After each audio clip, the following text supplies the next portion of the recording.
when I first heard about Razorback, I was actually in Australia surfing. I went there on a surfing trip, and I told my agent, I'm going to be in Sydney, going to go surf for a couple of weeks, and you know, if you hear of anything, or if there's any producers I should meet, or any, you know, do a little business while I'm there, you know, keep your ear to the tracks and let me know, and I'll be around Sydney. So I got a call after I was there that I should drop by and see the McElroys, because there was this Jaws on Land that was in development and was going to go in a couple of months, and they were interested in meeting me, so I went in and met. It was an action film, adventurous, different, other than the fact that it was a kind of generic, you know, beast attacking man story, but I'd never seen a razorback boar attack men before, and I had grown up on Catalina Island off the coast of Los Angeles, and we had razorbacks all over the island, wild boar everywhere. And as a kid, I'd grown up chasing little boar down, and my father and I would you know, be driving through the interior of the island. We'd see a little baby boar and its mother running along, and we'd get out and chase the baby and catch it and put it in a little cage, and it would be our garbage disposal for about 6 months. And then the idea was, of course, that it would get huge, and then we'd slaughter it and eat it. I don't think we ever killed a single pig. I think we always took it out and let it go at the end, because it had become a family pet by that time. But we loved razorbacks. I just liked the whole idea of it. It was very rare that television stars, which I had the good fortune to be at the time. Trapper John, I think, had started in '79, and this was in '82.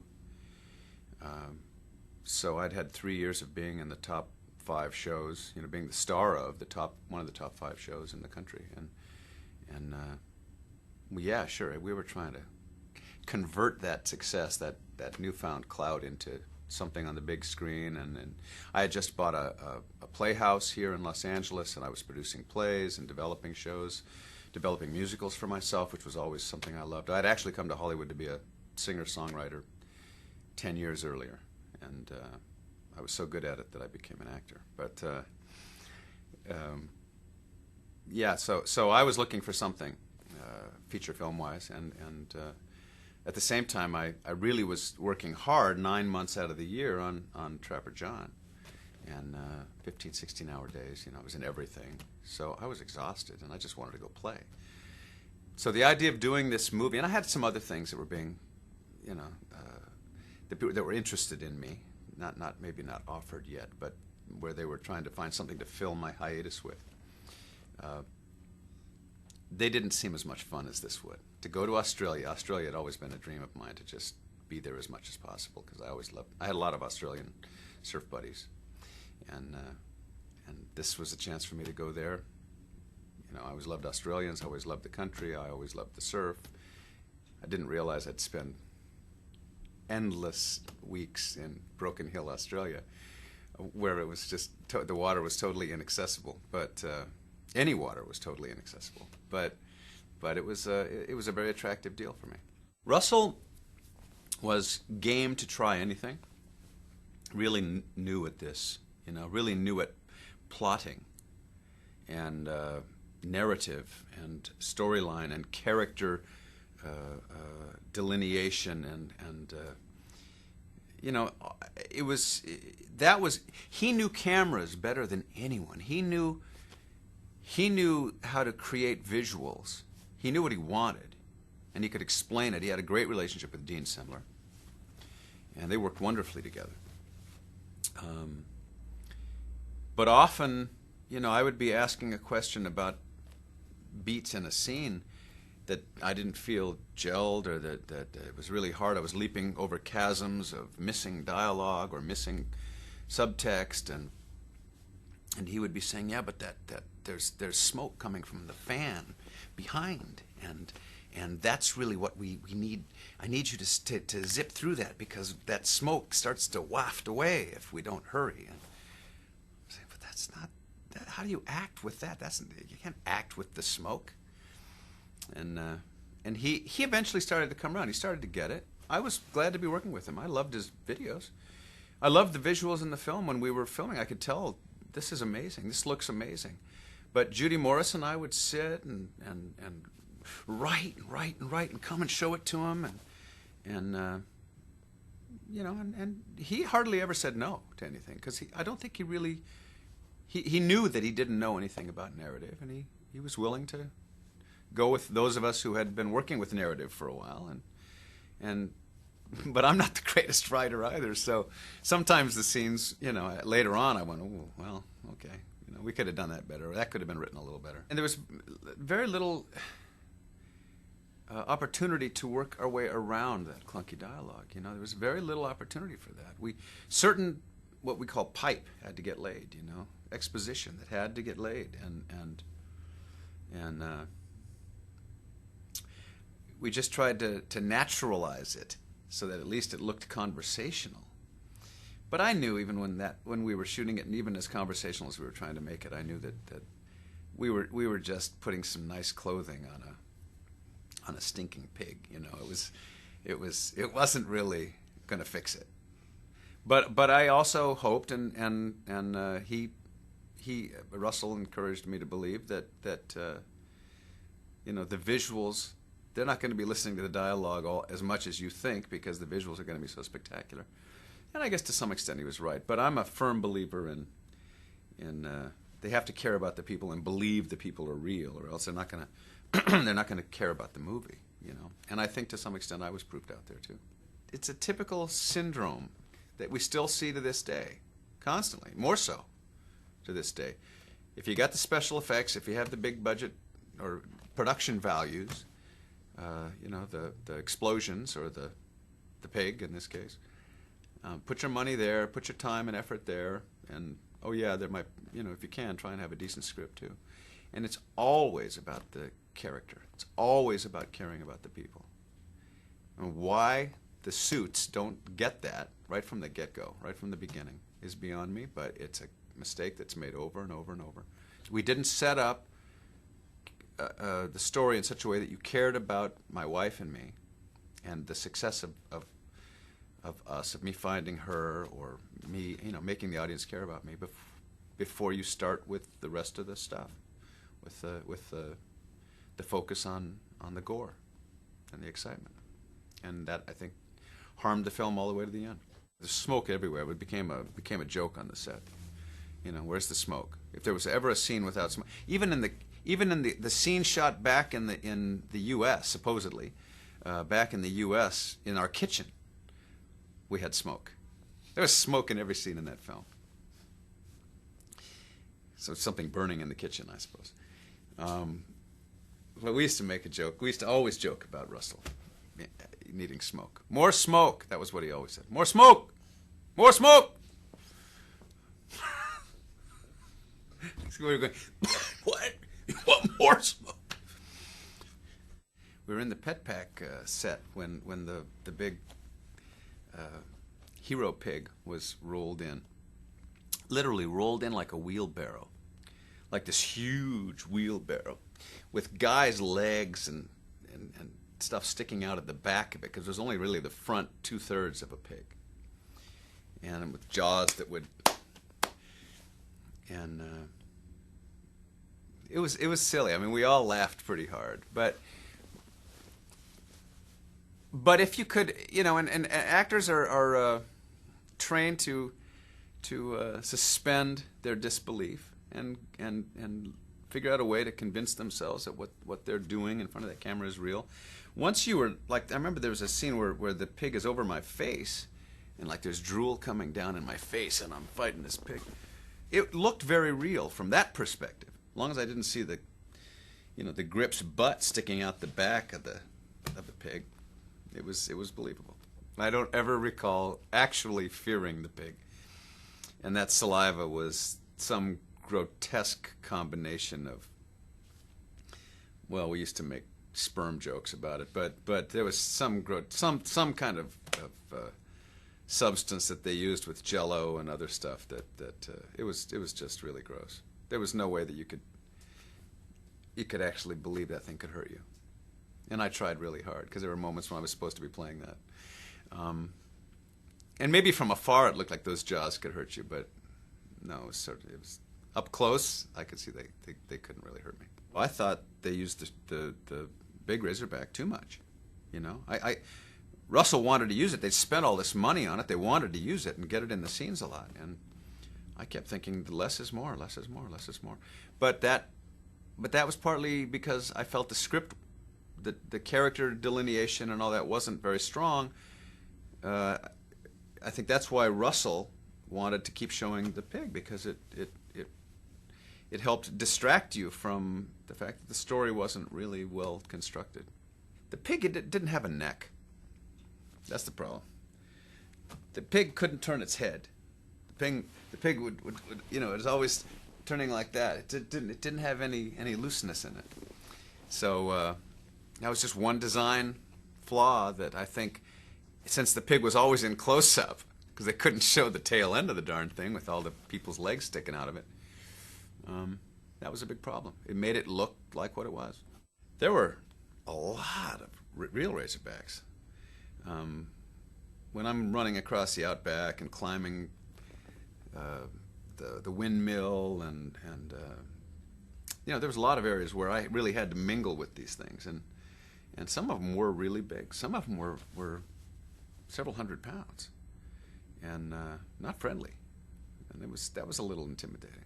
I had a good time with it, though. I mean, I was young enough and stupid enough to trust the stunt coordinator when he said, hey, no problem here, just go for it, you know, no problem.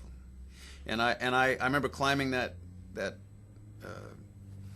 windmill, and it breaks, something breaks under my feet, and I'm hanging from the windmill. And I did my own stunt there, hanging by one arm, and I sort of spun around at some point and dislocated my shoulder, and I ended up on Flexeril, which is like a muscle relaxer, and painkillers for the rest of the movie, and it was miserable. I had a problem with my shoulder for months and months after that movie, because I was doing some stunt I shouldn't have been doing, you know, or at least not. I hadn't been rigged in a way that kept me from torquing my shoulders out.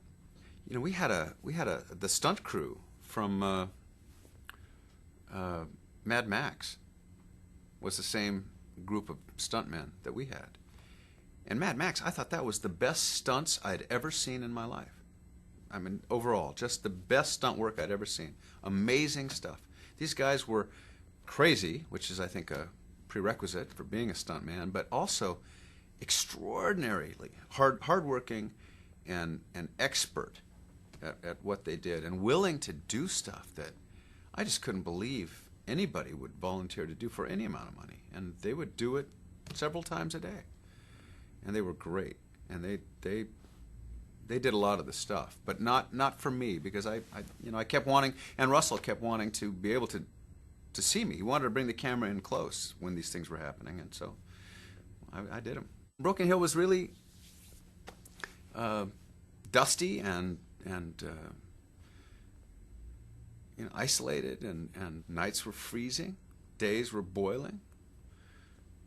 But it was really interesting. It was really interesting. It was beautiful in its kind of desert way. And White Cliffs was one of the best places I've ever been in my life. Still, one of the most memorable. That, and along with the Grand Canyon and the Galapagos Islands, I'd say White Cliffs is right up there with natural wonders. That, I guess those holes aren't natural because they're mines, but they sure are amazing. You know, it looks like the moon. All these holes in the ground and people living in them. Homes built inside these holes that stay nice, temperate all day long and all night long, because the earth holds that temperature around 70 degrees Fahrenheit. And people live in them. People have adapted to it. I really found it interesting. I loved it, and I thought it was beautiful. I liked shooting. There's that scene where in the movie where I'm freezing at night, and there's all the fog around and those gnarled trees everywhere, and that was one of the most beautiful desert scenes I've ever seen in reality in my life, you know. Archie Wiley was a real breath of fresh air for me, because I had worked with some actresses for, you know, my career had been going pretty good for 5 or 6 years, and I'd had some leading ladies that had been a lot, you know, as talented as they may have been, and often were, but there were egos and insecurities wrestling matches, arm wrestling with them, you know, to find a collaborative kind of on-screen effort sometimes. And Archie was just so easy and so there, happy to be there, good at what she was required to do, and we had fun together, you know. We really became good friends. I saw her again a few years later. She came back. She came to L.A. from London. She was living in London. And we had a nice dinner together and talked and caught up, and she was really doing well and seemed happy. So I was devastated when I heard what happened to her, you know, that she had gotten cancer and passed. But she was a beautiful woman and a really sweet person, really a genuinely sweet person. How could you be more appropriately named than David Argue? How could you? He was. Yeah, he was just the strangest character, and pretty much the strangest guy to begin with. You know, a really creative, really courageous kind of actor, but making choices that were interesting. I mean, I think he was well cast, but they were interesting choices because nobody else on the planet would have thought of those choices, and yet they just came out of him endlessly. Continuity was the continuity person was pulling her hair out, because David would dress differently from take to take, you know, and you couldn't cut the role together. Patches in his hair in one angle and not there in another, and you know, that was hard. But he was really interesting. The only problem that ended up, I think, hurting the film with David in the long run was that he had such an Australian accent that Americans couldn't understand what he was saying. So a lot of the good work that he did was just unintelligible outside of Australia. I have to hand it to Chris Haywood, because he and David worked together through the whole film and blended perfectly. And Chris is not at all like that. Chris can be, I'm sure he is, an incredibly good stage actor, very disciplined, very precise. But he would just, if David needed to take it or took it some other weird direction, Chris would just go right along with it and believe it and play with it and accept that. Chris is really, I really gained a lot of respect for Chris Haywood in that film.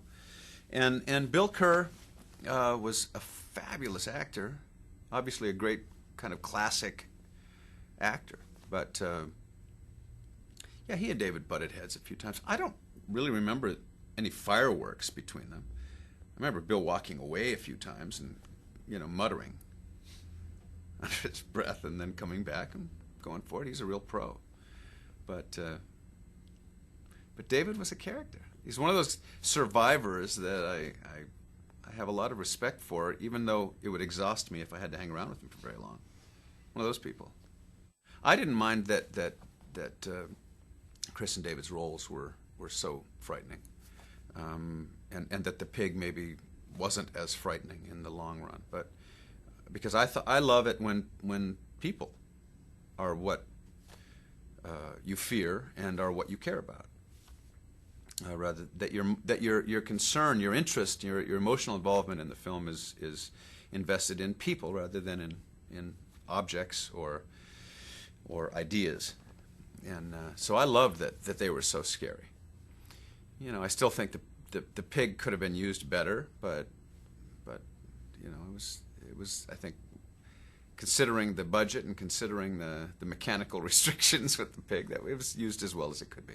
There were many points where I had second thoughts about what have I done, what did I agree to here, but everybody was excited and everybody was continuing to work. You know, there was a really good feeling on the set. I mean, I don't ever remember there being negativity on the set. We all had a great time, and now it may just be the Australian film style, you know, of enjoying what you're doing. Why do it if you're not going to enjoy it? I never thought it was going to be anything great once I got going in it, but I thought it might be okay, it might be good, and the visuals were spectacular, and I thought, well, you know, there were a lot worse films that did really well over here, so I thought, hey, it might be okay.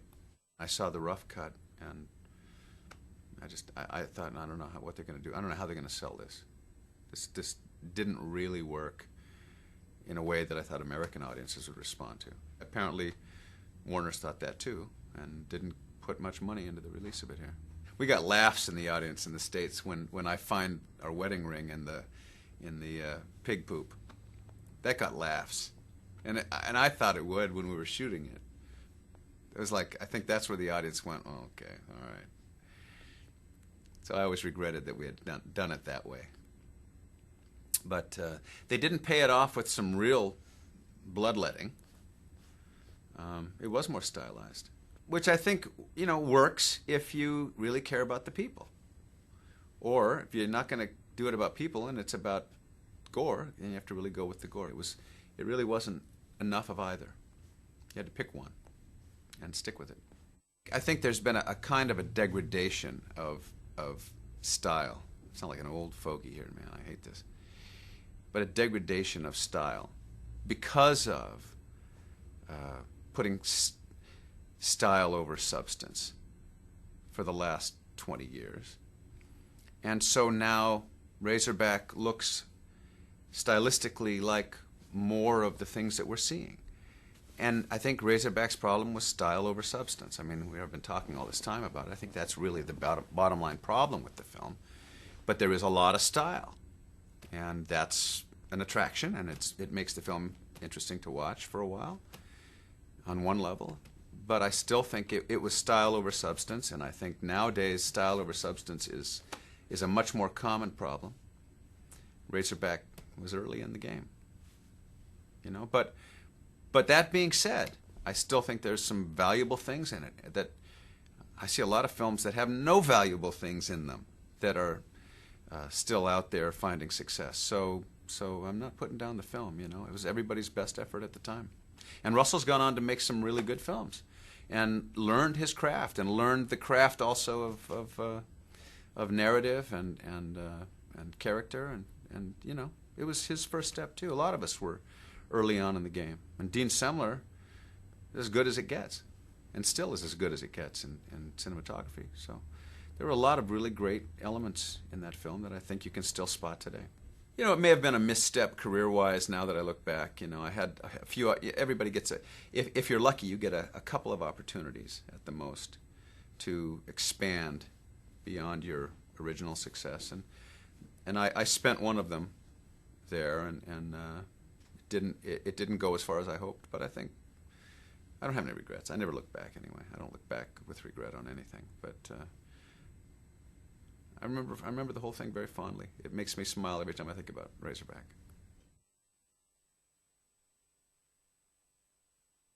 I thought that Razorback was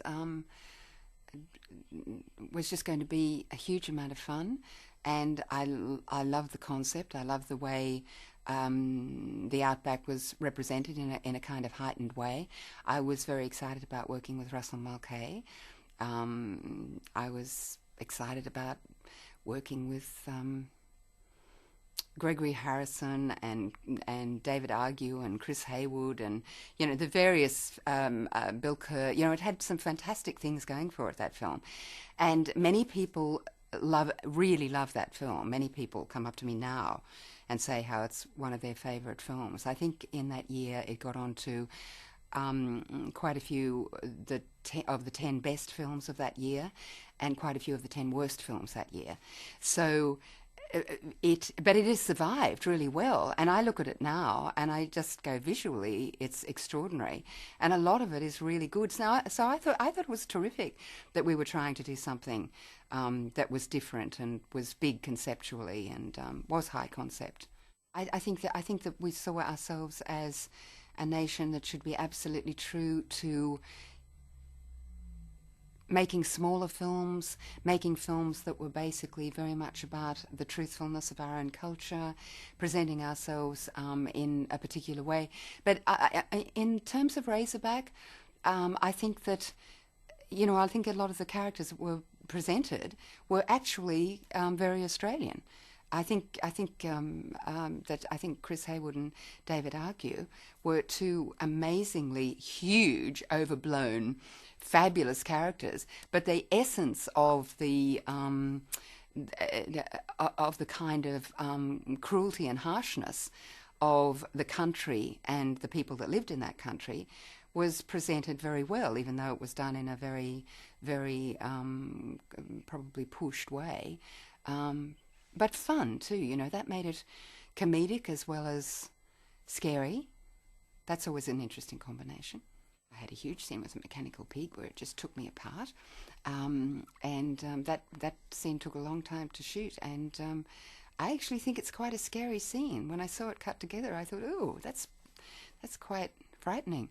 But I don't know if that was because I was seeing myself being mauled and thrown around and tossed up and down in a car. But no, it was great. I thought it was great that we went into that animatronic world and that we tried something like that, because I don't think it's good for any film industry to say we're going to make one particular kind of film and not step outside that. I think it's one of the most interesting things about filmmaking is that you believe there's a sense of, because you know it's not real, you believe there's a sense of safety in the fact that you're making a film, and you're filming something rather than it being reality. So you really separate those two very strongly. And somehow I always felt, and I know I've talked to a lot of actors about this, they always feel that there's this little kind of golden glow of safety around them, that they can do anything because it's not real and the cameras are rolling. And it's a very common feeling amongst actors. I never believed the pig could hurt me. I mean, basically, I never, I didn't. It's funny when you're doing the scene, you so often don't think about things like that. You actually just place yourself mentally so deeply within the scene of terror and imagining that this thing could hurt you and believing this thing could hurt you, that you don't often think of the logistics and the fact that there is something there that actually could have hurt you quite badly. So I didn't think about that at all when I was doing it. I was just placed in the mental space of being terrified by this huge beast that I thought could take me out. But you don't, yes, it's weird. You do very strange things, very dangerous little things when you're filming. That adrenaline will run for a few minutes when the camera rolls, and afterwards you think, oh, that was really stupid. I could have really hurt myself in that car, or, you know, I could have really hurt myself throwing myself across that train track just before a train came. That probably wasn't really smart. Everyone just took huge risks the whole time and didn't really think about it. I don't think people thought about litigation, or I don't think they thought about what could possibly happen if some really terrible accident happened on a film. I just think we went out there with this completely gung-ho attitude of we've got to get the film in the can, and there isn't that much money, so we've got to get it in 3 takes, and we better just go for it. And so there was that thing of action, and everyone just threw themselves in with the most incredible kind of elan and stupidity sometimes, really. The difference between Bill Kerr and David Argue as human beings is huge. I recall definitely that feeling of not understanding each other's style. I don't think David really cared, because David, that was his style that he was going to go for, and it worked for the film. Bill was, you know, he learned his lines, and he's a very fine actor, and that was the way that he would work, and that he's a very disciplined guy, and that would be perfect for him. And David's like, he gets his kicks out of being a wild card, and maybe presenting moments that you wouldn't expect, and hoping that in post that will be cut in there, and that will be a very exciting moment. So it just reflected the guys, I think. I just think David needs to go all the way to do what he needs to do creatively and as a human being. So I just think David's, you know, I think all the actors on that were very gifted, and I forgot also to mention Archie Whiteley was on it as well, and they were all really gifted actors. But I think they had very disparate styles in terms of acting.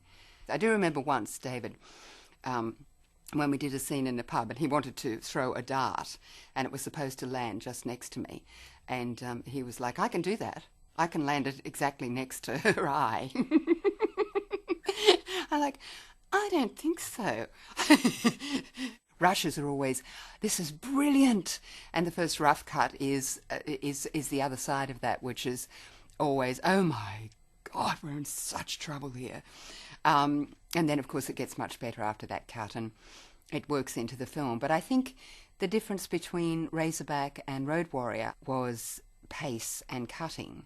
And I think I think Russell went for much more the pace of the Australian countryside, and much more, it wasn't a kind of, it was the kind of thing that you had to sit back and relax and watch the visuals. And for a lot of people that was great and enough, but I think that probably it would not have eclipsed Road Warrior because of pace and rhythm, more than anything else. It has actually stood quite a good test of time, Razorback, and become actually more and more popular. As at the time, I remember people putting it into the realm of cult film and saying, oh, well, I think it might build its audience. And it seems to have found its audience much more as time's gone on. I think Russell was ahead of his time in terms of it being like a video, and that was seen as a minus at that point, whereas as we know now, it's seen as an absolute plus. So in one way, he was ahead of his time, and maybe that's why it has stood the test of time, because it's actually gradually grown in to the style of filmmaking that is much more modern now.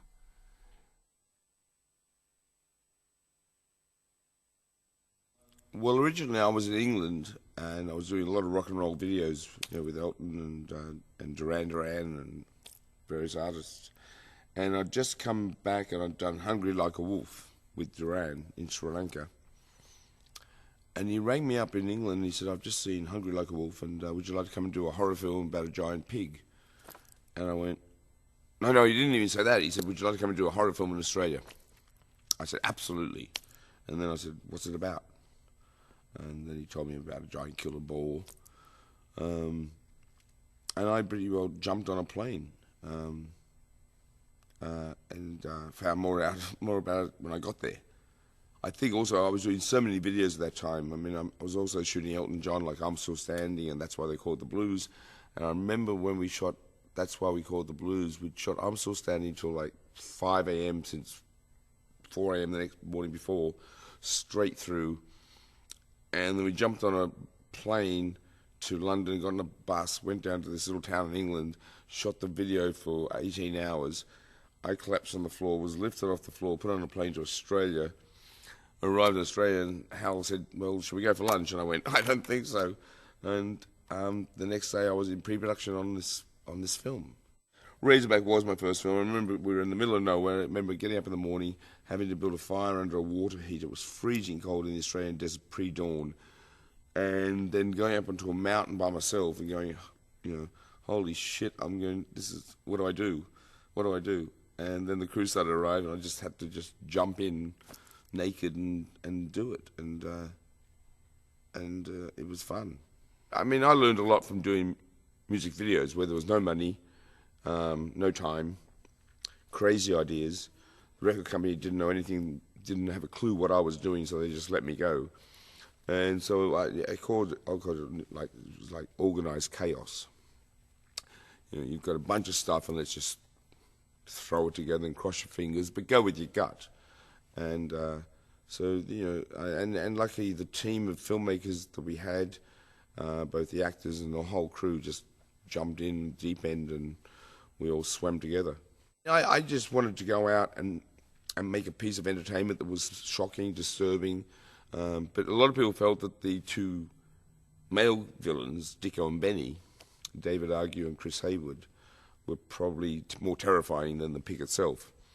Unfortunately, with the pig, a lot of the design of the boar was done before I even got involved, and so the head was good, the mechanical head, but the $250,000 running pig just didn't work. Like they'd tried for years to make an alligator or a crocodile. It doesn't work. I mean, so some of the shots where you see the boar running through the abattoir at the end is basically a large pig with a blanket thrown over it with some, polystyrene tusks, and it comes shaking a lot and a bit of smoke and flashing lights, and that's a $10 shot, whereas the $250,000 running pig is in the film, I thing for 8 frames.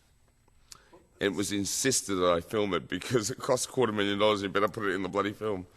I know there was the running pig, which was not very successful. The head, which did the whole mouth movement, the eyes rolling, and all that. And that was the one that gets close to Gregory.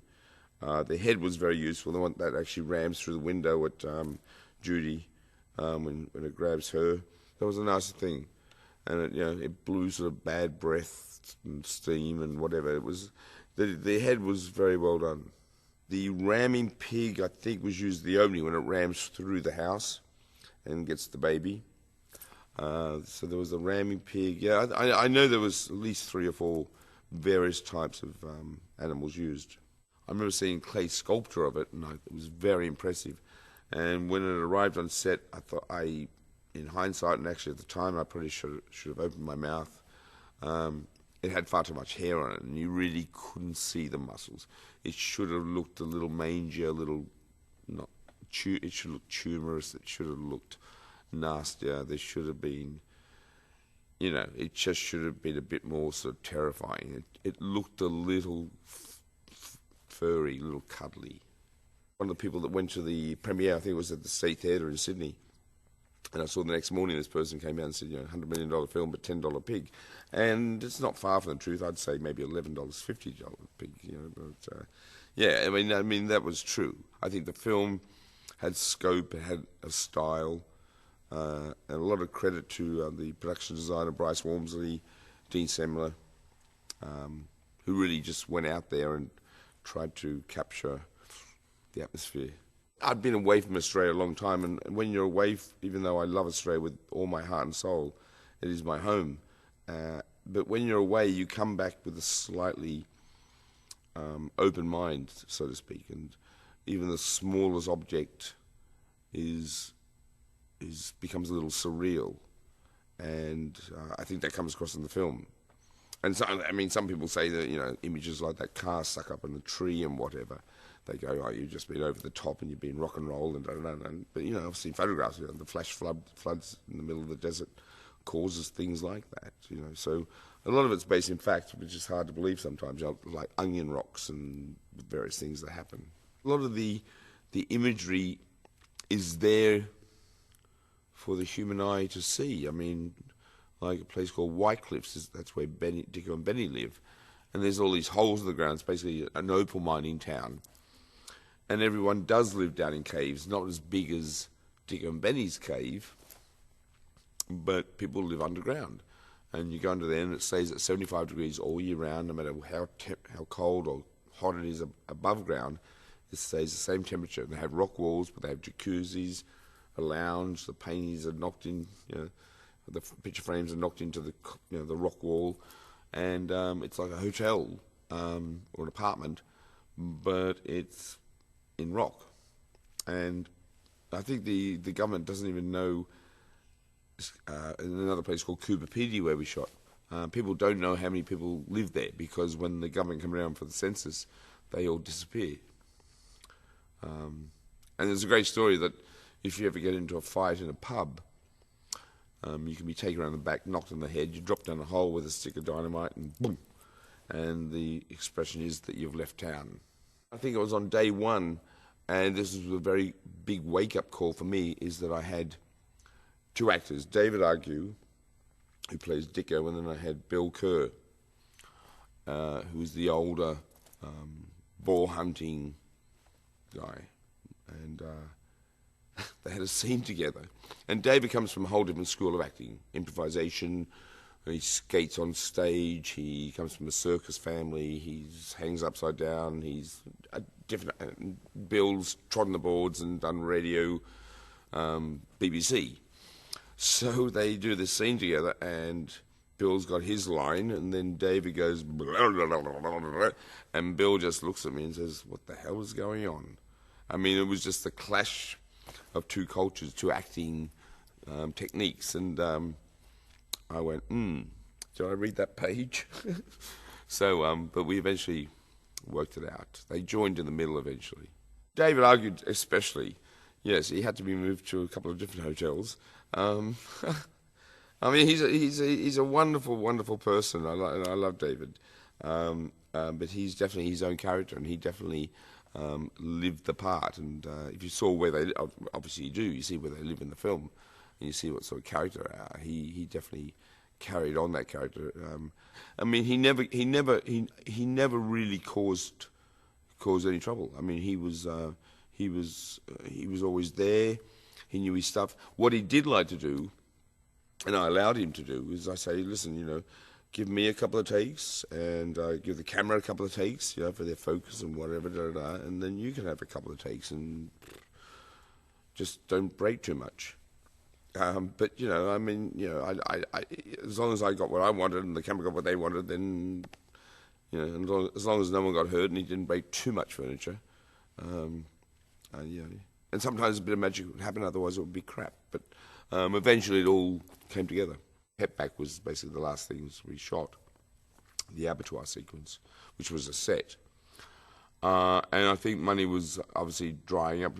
And I remember there was quite a heated argument on set between Bob and Hal McElroy about he wasn't giving us enough time to shoot the ball, which was his baby.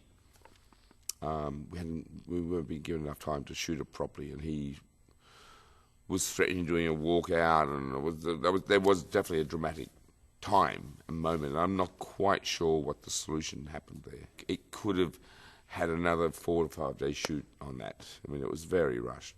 We'd shot the whole film, but we sort of ran out of time, and the dream sequence actually hadn't been done. I had one shot of Gregory going through a gully, collapsing in the dirt, and a shot of him waking up and finding himself next door to Arky's little white house. But the whole dream sequence hadn't shot. So a couple of weeks, about a month later, about 4 of us jumped in a car and went out to some salt lake somewhere and shot it. And we had like a double of Gregory, so you never see his face. It's always on the back of him, lying down, walking in blue landscapes or red landscapes.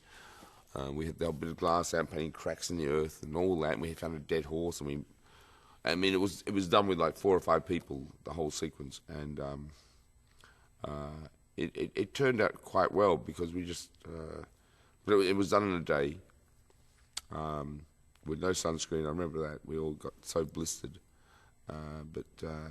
yeah, you can actually make stuff with 4 people. When the film came out, there was numerous criticism that it looked like basically an extended video, which probably there was some truth in that, in the fact that was my background, having done like 400 of them. It's not that I tried to make a long video, it's just that was my style. Yeah, more smoke, more water. It's like with the rain, more smoke, more water, more blood. We were smoking whole landscapes. I mean, even for the dust storm at the beginning, we had 4 Cessna planes, which luckily could land on the sort of Martian landscape that Australia is.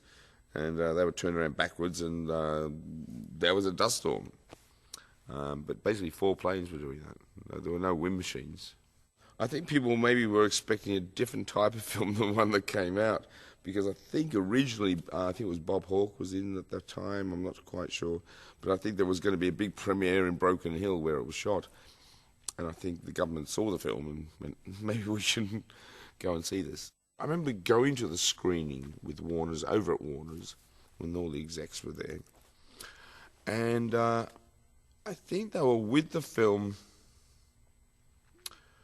up to a certain point, but I think when the dog got run over, I noticed a number of executives, male and female, but many female, got up and left the cinema.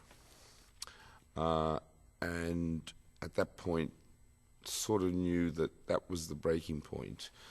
Even though you do see the dog go on, and you do hear the squeal. So killing dogs is not a good thing to do in movies, I learned. A lot of my films at that period, like Highlander too, were much bigger in Europe than they were here. I mean, Razorback in theatrical terms died a death. Highlander died a death. And somehow in France and Europe they latched onto it, and luckily my friend, say Patrick Washburger, bought it off Warner Brothers, and made a small fortune off Razorback because he had faith in it. And the same with Highlander. Highlander became a huge hit in Europe, and then eventually caught on in the culture in America. But as far as theatrical, those films just didn't quite. I guess people didn't know what they were, or what they were meant to be. Are they meant to be a dark comedy? And yes, they were. Were they meant to be a sort of horror film? Yes, they were. Adventure, yes. Romantic drama, yes. It's a bit of everything. But maybe the combination, maybe sometimes my dark humour or my sick humour or my stupid humour sometimes just doesn't go across well. I remember getting my lamington cake in the middle, actually during the scene where the car goes through the forest, through that dead forest with the car in the tree. We did a dolly shot, and after the dolly shot they brought out this lamington, I don't know if you know a lamington, which is basically stale sponge dipped in chocolate and rolled in coconut. And so a lamington was brought out with a candle in it, and that was my birthday. And so I turned 30 in the middle of the shoot, and that image is very, very dear to my heart.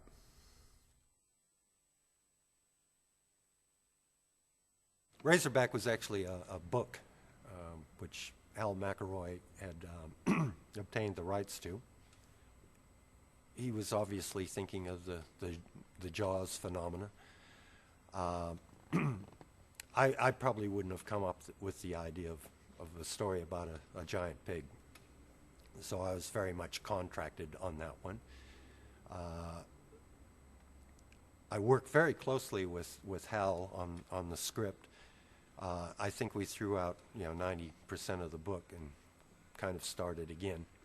My greatest regret with Russell Mulcahy is that at the time I wrote the script, I didn't know he was going to be directing. In fact, no one knew very much about him other than his music clips. If I'd known what I knew subsequently, I would have written in a lot more opportunities for him to exploit his visual imagination. I thought he brought a terrific sense of style to it that certainly wasn't there in the script.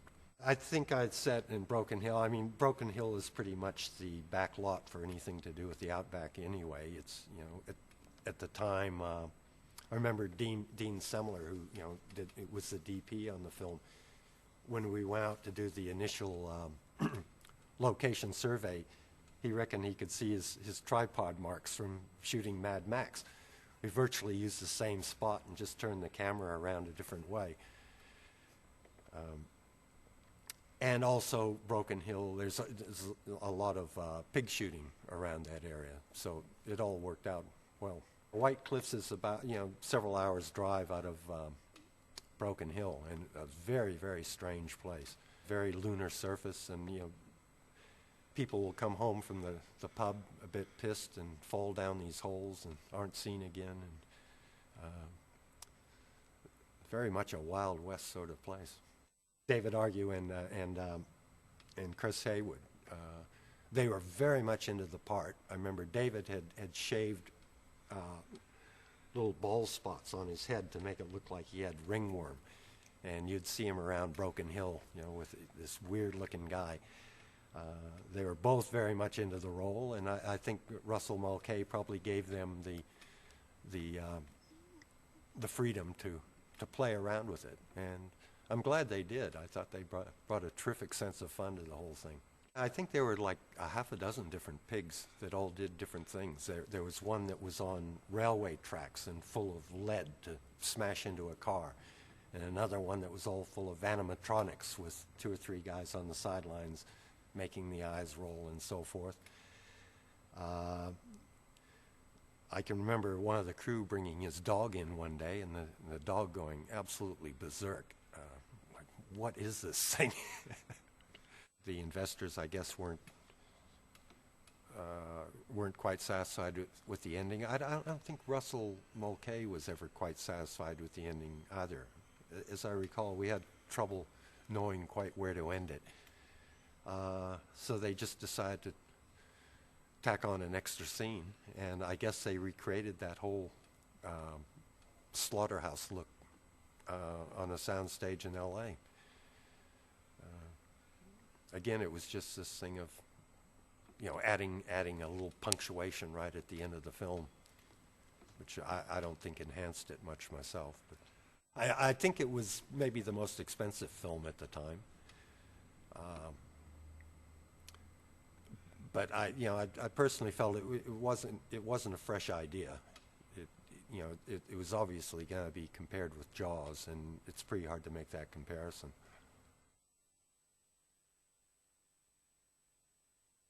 It was based on a very good novel, a very exciting novel, which I'd read, and I'd read Jaws too, and saw the movie, and then, wow, that's great. I read Razorback and thought, wow, this is a terrific book. It could be a great movie.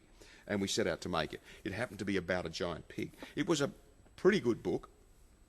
I think with the benefit of hindsight, not as good a screenplay. And there were kind of storytelling problems. It was Russell's first film, although we did there's some phenomenal work in it. And Dean Samler did some fantastic work as director of photography. But it just in its execution, it wasn't as good as it could have been. I think we fell victim to giantism with the animal. I think it was way too big. I can still remember the day we went in and there was Bob McCarran had made the pig had a, shall we say, a very large Razorback, and Russell said, "Oh, shouldn't it be much bigger than this? Like at least 2 or 3 feet bigger?" We went, "Yeah, that'd be so cool." So we did it, and thinking about it, we probably shouldn't have. Bob, to those that know him, is a kind of surgeon-like figure. Usually, I remember him wearing a long white medical coat, and he's very much an artist of makeup. And then he progressed from very fine makeup to very fine special effect makeup to then prosthetics, which is the kind of rubber extensions, and then injuries, etc. I don't know whether he'd done much animal work, but it was a very short step because he was so fastidious and he researched so well. It was just like, well, what about a pig? Well, yeah, sure. And then what about a giant one? Fine. He was unhesitating. So he assembled a great team and they did some remarkable work. But we, all of us, didn't really know how to use the assets as well as we could have. And because we'd chosen to exaggerate the pigs so much, it was impossible to put any real pig in the movie because there wasn't anything near it in size. So if you look at Jaws, there's a lot of real sharks in that. It's a carefully chosen angle, edited properly, you make them look big, with the right, size lens, etc. We cut all of those options off. The hero head, which was basically head and shoulders with remarkable movement for mouth, tongue, saliva, eyes, brows, eyelashes, and all of that stuff. And it took my memory is about 7 operators to operate, and it was a phenomenal piece of work. And then, of course, there was the other one that was the kind of the one that was on rails, like a freight train. And of course, how do you hide a set of rails out in Broken Hill? Answer, not very well. So it was very imperfect because we'd gone into areas where no one had been before, almost in the world and certainly in Australia. And so we kind of bit off more than we could have chewed. At some point, reality kicked in, if that's the word for it, and we went, we're going to have to see less of this. And it's harder to do than we thought, and it's taking us longer than we thought, and we're going over budget and all that stuff. And so financial constraints started to push us in particular directions. And it's particularly noticeable in the end sequence, sadly. Well, the ending, the denouement, for those that haven't seen it, occurs in the abattoir where these pigs have been processed. And so, in a sense, the pig is defending its relatives have been disposed for dog food. And this is the same abattoir, if I remember correctly, that's run by the terrible twins, played by Chris Hayward and David Argue. And our hero finishes up there, fleeing from the pig. And the challenge is to stay alive and try and kill the monster. And that involved the monster falling in the pig mincing machine, which fortunately scale was sufficiently large to take on board this gigantic pig.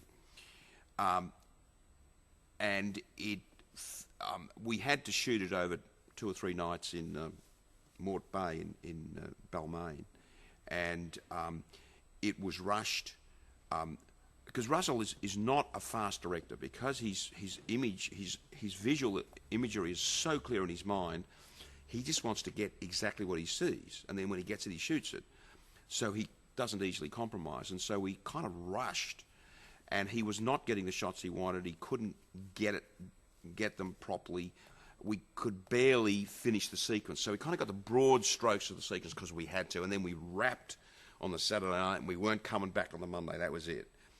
But it obliges later, if my memory serves me correctly, to do some pickup shooting in Hollywood with lots of smoke machines and funny bits of set to kind of glue the bits together. And it wasn't really as successful as it could have been. But that was, we had a big schedule, and my memory was we had 10, 12 weeks or something like that. But it just wasn't sufficient for the nature of the movie because, of course, all of us, because we had no experience of making this sort of movie, had routinely underestimated. And by the time you set the budget, then you raise your finance, and then you start making it. And if you're wrong about your assumptions, as it later proves to be, there's nowhere to hide. But of course, the other thing with Russell is that his work is so distinctive, his vision is so distinctive, that you really want him to articulate his process properly so you can execute it, or assist him in executing it. And that certainly with this movie was a challenge for Russell, articulating what he saw in his mind in sufficient detail and then leaving you to organise it was not a strength at that time. He couldn't articulate, he couldn't be specific, and if he was specific, he would often change his mind. So, yeah, that compounded a pre-existing problem. We're running out of, the train racing towards the platform. We had to stop. We didn't quite know how to do it. Russell couldn't quite articulate how he was going to do it, and so combination was unsatisfactory. But as always, Russell has got a completely unique and distinctive eye, and he put the camera in places you wouldn't imagine and produced images that you just couldn't imagine. And they were so distinctive that we had a second unit that was shooting, directed by a very good director, behind us, picking up bits and pieces, etc., finishing some of the sequences that Russell hadn't finished. And we couldn't use most of the material because you go, hang on, that's not Russell's shot. Because there was something completely distinctive. It was like he'd put a watermark on every single frame that said, Russell Mulcahy directed this frame. It's an extraordinary talent. And he has almost 100% total recall of images he's seen in his life, as well, of course, therefore, of his rushes. So he could remember shots that he'd seen when he was 12 in a movie or a television or something. He'd say, and the camera just pushed in, and then she turned, and whoa. And then when our rushes out in Broken Hill would take, I think it was 10 or 12 days, go from the set to the laboratory to be processed, sunk up, and then back again before we'd see them. And Russell would know every single frame and would say to us, I'd say, oh, that looks great. And he'd say, oh, no, the next take she does this or he does that, and it's better. And sure enough, it was, and he could remember it all. And we shot 400,000 feet of film or something. It's a remarkable ability. Bill Kerr is such a legend. I'm listening to Tony Hancock in the morning on the radio, and there's Bill Kerr. He is such a fantastic actor, a great guy, and just delivers that strength with vulnerability in his age group better than anybody else. And remember how good he was in Year of Living Dangerously. I mean, he was in Return to Eden. He was in just about everything I did for about 10 years there. Lovely guy, great actor. And he's very much of the old school because, by golly, he must have been well into his 50s, even 60s then. And he's still around today, kicking ass. Good on him. David was a cowboy and believed his strength was in remaining a cowboy and a renegade and screw it up, take no prisoners, I'll do it my way or the highway sort of guy. And yes, it didn't work, the two of them. In a way, he was encouraged and harnessed by Chris Hayward because they were a kind of totally repulsive pair. Now, Chris is, in fact, a very fine actor and a pretty disciplined one, but he he straddled the divide, if that's the word, between Bill of the old school and David of, not the new school. It was like Dave was on Planet Argue, you know, and by argue I mean surname, although we could have described his attitude too. He, by choosing to be undisciplined in his application of his talent, he reduced his impact. And so, in everything he does, because you have to cut him out or cut around him or something. That complete lack of discipline and regard for basic storytelling undercut everything he did, and of course undercut others. So you know, and the magic wasn't worth it because the magic was too far apart, and the collateral damage was too great. We were shooting out in these dry riverbeds out of Broken Hill. Our hero running through this lunatic landscape, and somehow Russell staged it so there was in effect two moons. We had a real moon, full moon, and Dean had lit a huge circular disc of a similar size and proportion to the moon, although it was real and physical and closer to the camera than the moon, needless to say. And the camera panned across both of them, and we held the shot. And so we had a two-moon landscape. And, of course, I didn't really know they were doing it until I saw the rushes, and it was like, oh, my God, look at that. And it was like, what the hell, put it in? But it was such an extraordinary effect, because it looked real. But it was all done, you know, in the camera, so to speak. And 6 months later, Dean was, I think, in Fiji in a motel there, and the phone rang in the middle of the night, and his voice said, "Hi, it's Steven Spielberg here." And Dean said, "Yeah, right, sure." He said, "No, it's Steven Spielberg. I've just seen Razorback.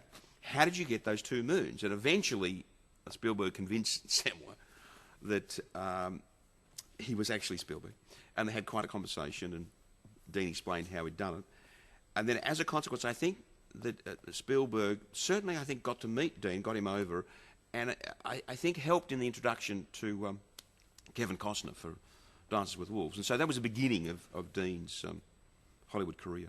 It was just amazing sitting there in this RSL hall in Broken Hill at 8 o'clock at night with a can of beer in your hand, watching this phenomenal material appear. And you got completely swept up in the moment. This amazing rushes. And, of course, it blinded you to the kind of the precipice that you were racing towards. It was a kind of delusional, and you lost your objectivity. So, you know, when you're making something, you don't see the traps and the downsides, etc. So we were all just euphoric because we thought, wow, we've got it. It's going to work. It's going to be great. But of course, you know, when you put it all together is when it counts, and it just didn't come together as well as I think we'd all hoped and expected it to. But in some ways it was better too, you know, because many people thought it was just going to be a big pile of crap. And I think it actually isn't bad. It's just not as good as it perhaps could have been. And so, it was a little disappointing in terms of its performance. It wasn't a good enough movie. It really wasn't.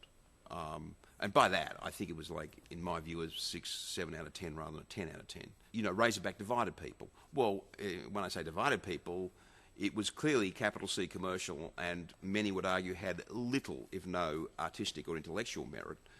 And so it had to work on a simply, you know, capital C commercial criteria. In that regard, there were bigger, better American films than this one. There were moments when it really flew as a movie, and there are moments when it didn't. But the moments when it didn't outweighed the moments when it did. So on balance, I think that it just didn't perform enough in all the boxes to really work. Hal McElroy sort of mentioned to me one day on the phone about Razorback and said, "Bob, just picture in your mind Jaws on land with tusks rather than teeth." I take my hat off to Hal McElroy, and I'd work for him anytime. He went out there and said, "Yeah, let's do this sort of Jaws on land, and it was a big commercial film, a big push. I remember we had the paparazzi trying to take photographs of the pigs actually coming in and trying to legally get onto the set. It was a big thing at that time, and I think the film was ahead of its time. Hal sort of was really excited about this sort of giant pig, and actually the two of us went off to Warner Brothers in the States and for a couple of meetings, and he was really excited about it. I suppose when I looked at the size of a rhino, and I sort of thought, this was going to be a pig, that was going to sort of, eat people and go through houses. It was quite exciting, something of that size and scale. Most prosthetics we'd made in Australia at that time, of course, were facial prosthetics, and here we were going to do this sort of giant animatronic pig, and I don't think the term animatronic existed in those days. I sort of wonder how because he was so excited, we all thought we were out of our depth. I remember getting quite a handsome cheque each week. I'd go to his office and I'd get sort of $20,000 a week for a few weeks for my budget, and one day the accountant said, this is a $20,000 cheque, Bob, and as she said that, it terrified me. I suddenly realised I was taking this money, and they all trusted me, and I really had no idea what I was doing. It was just wishful thinking. I made quite a few phone calls, I remember, to Dick Smith in the States, because he'd been using some large foam latex moulds, and we were swapping ideas, but I don't know, nobody had attempted this sort of stuff before. We've often said that state-of-the-art techniques and animatronics, and we talk about it sort of widely nowadays, but there was no such words in those days, and we were sort of thinking to ourselves, okay, we've got to build this giant pig with foam latex, which we've all used for, since sort of the 40s for facial prosthetics. But here was this giant pig that had to have some sort of mechanical device to make him move. I mean, we sculpted this whole pig, size of a rhino, and we moulded the head in one piece in ultracal stone, which is like cement. And two of us were trying to actually take this mould off, not really having any idea of the weight. And we got it half off and it got stuck and we couldn't move it.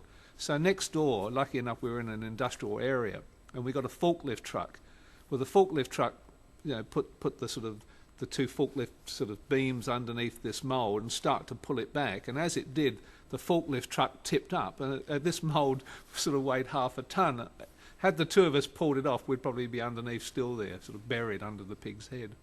We had actually 7 pigs in all for the film, and the hero pig was the head, shoulders, and front legs. And people talk about a computerized pig. Well, there were no computers in those days. And we had cables and springs, and the Pride brothers did a great job. All the cables were from lawnmowers, and the odd cable I remember was from a small aircraft, the tail flap. And Dave and Tad Pride adapted these to actually have on a stand, but the actual stand had levers, and they were all lawnmower levers, and we had 9 people, I think, operating these levers, and you'd have a spring inside the lip and a cable attached, which is still used nowadays, but nowadays, of course, it all goes to servos and to computers. So ours was really, sort of a bit of grease and oil and a few sort of squeaks. We had like a ramming pig. Now the ramming pig they were all out of one mould. The hero pig being a soft foam latex with hair knotted in one at a time, had a mechanical tongue. But the ramming pig, for instance, was from the same mould but made of fiberglass with a steel frame. And this was actually put into a cannon and could be fired or put onto a trolley and rammed, like the Romans would do, storming the wall. And we had the special effects team quite often fire that ramming pig straight in. We had a pig suit because we had Jock. Now, Jock was the real pig, which hasn't got a credit in the film, but he was the largest pig in Australia, and he was about a quarter the size of a rhino, but pretty big. So we anaesthetised him one day. I had a veterinarian there, and we made a body cast, and then we made a foam latex suit to fit Jock. He didn't like it much, but there is a great scene in the film, sort of a sunset where you look up onto the ridge and you see this pig walk up to the ridge and then disappear.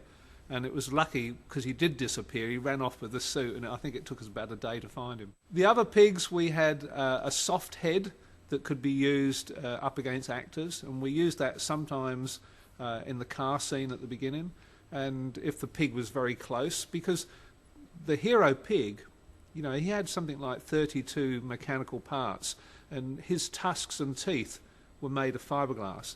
And if you put your hand in its mouth and it shut its mouth, it would crush your hand. I mean, it was built real. I sort of feel, in a sense, that you can only have so much illusion in a film. If you're going to have sort of polystyrene teeth, you've only just got to see them just touch slightly and see a wrinkle, and it just ruins it for everything. I mean, you've got to believe that this pig is as big as a rhino, so, you know, let's go for a bit of reality as well.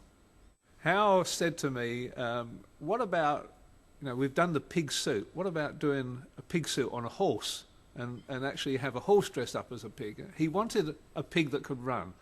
And Russell said, well, what about, you know, in those old films where you see the horses and an actor on a horse and the horse is moving?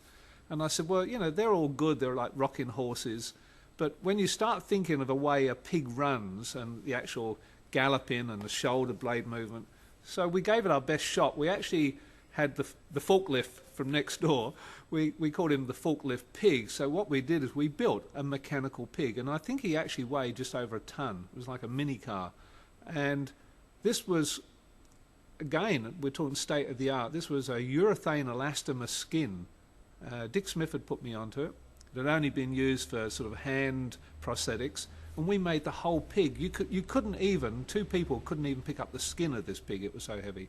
This went on a mechanical pig, but of course there's no technology even today to have something run. So we had this big pipe up its rear end which went into the forklift. The forklift would move along and the pig would gallop. It was actually like a locomotive. It was sort of go, the arms and the legs would go with this forklift up its rear end, and you could maneuver it anywhere. And I remember the boys, when they were running from it, it was quite frightening. I mean, this thing was coming full belt at you and moving, and it was, as I say, the weight of a car. It was going to be used at the end of the film. In fact, it was. But it's a shame, really. It could have been used a bit earlier, but Russell wanted to keep it for the scene of chasing a couple of the characters through the sort of mining community. And we did a couple of shots over the top of its head.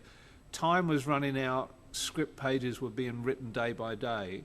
And the day the mechanical pig came out, I think he was out for one day and gone. And it was a shame. It could have actually been used a bit more, in hindsight. The mechanical pig was a bit of a thorn in my side because Hal and Russell wanted it. I knew we could never really use it in the film to its full sort of potential. We were better off with what I had as the man in the suit type pig. It was a two-man suit and the hero head.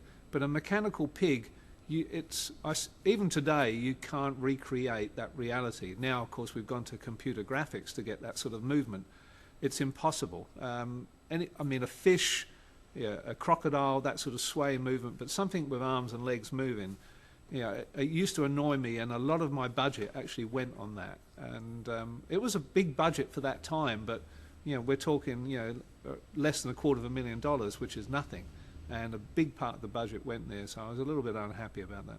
One of the things Russell and I spoke about with sort of creature films is I have this thing with prosthetics. Even if it's a prosthetic on a human face, there's nothing worse than seeing it square on. You're always better to have an angle. And the same with creatures. If you have a creature square on in broad daylight, it had better be something that you have spent, you know, $1 million making. Well, we didn't have that money, and Russell assured me that all the shots would be done at night or, you know, early sunrise or sunset to get some colour. But of course, there were a couple of times where we shot him in the middle of the desert, and if any, and I know any DP that's shot in Australia knows the harsh conditions of Australian sunlight. And it's hard enough to light an actor, let alone, you know, an artificial pig. So I was a little bit peeved off sometimes where we'd have our pig hero sitting next to some real pigs, which again is a no-no. You've got this bright light, and you've got a real animals against an artificial animal. So you're fighting every odd. in the long run, I was happy it stood up to most shots, but there were a few I wouldn't have mind seeing the editor remove. Gregory Harrison, a great guy. He came out to Australia to do this film. He was really hoping this was going to be a big film, you know. Probably wasn't as big as what he'd hoped. And, you know, we often talk about actors doing their own stunts, and every time we pick up a paper and we say, oh, so-and-so's doing their own stunt. And those of us in the industry all go, oh, yeah, of course, that's for publicity. We know most actors don't. But I'll tell you, I'll take my hat off to Gregory. He did almost every stunt that was in that film. He actually got hurt quite a few times, and he really wanted to be in there. He was really guts and glory. He would get into the mud. I mean, some of those scenes where the tower crashed into the water, I mean, that was a real dam with real pigs, real offal, real everything. And he went off that tower and in there and came up with a mouthful. And I remember syringing his ears and eyes and mouth out after that scene.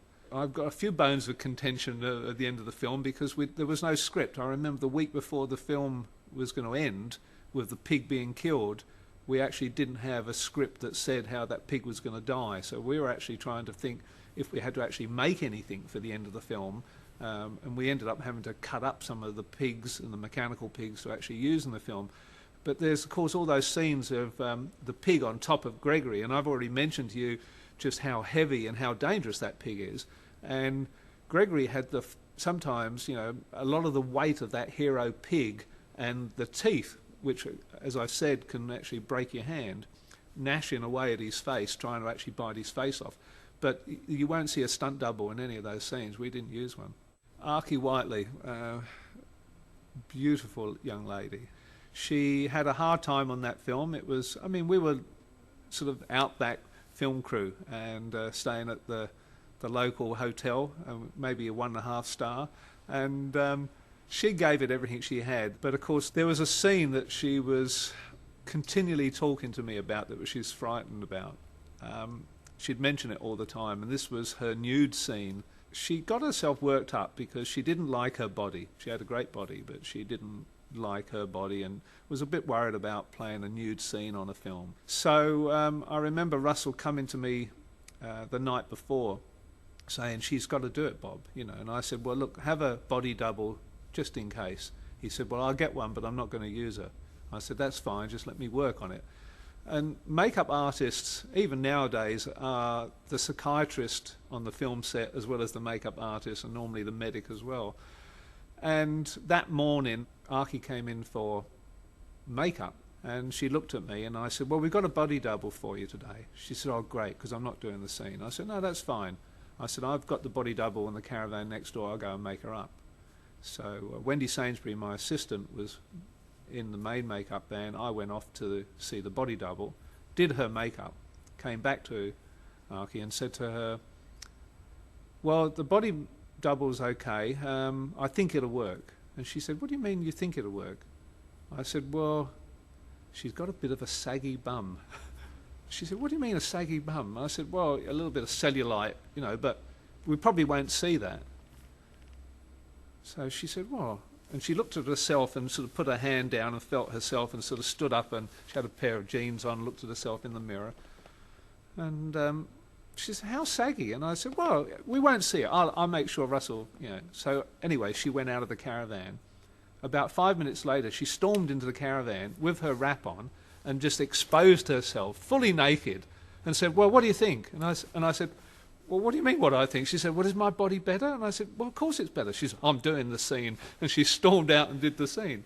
So Russell was very happy.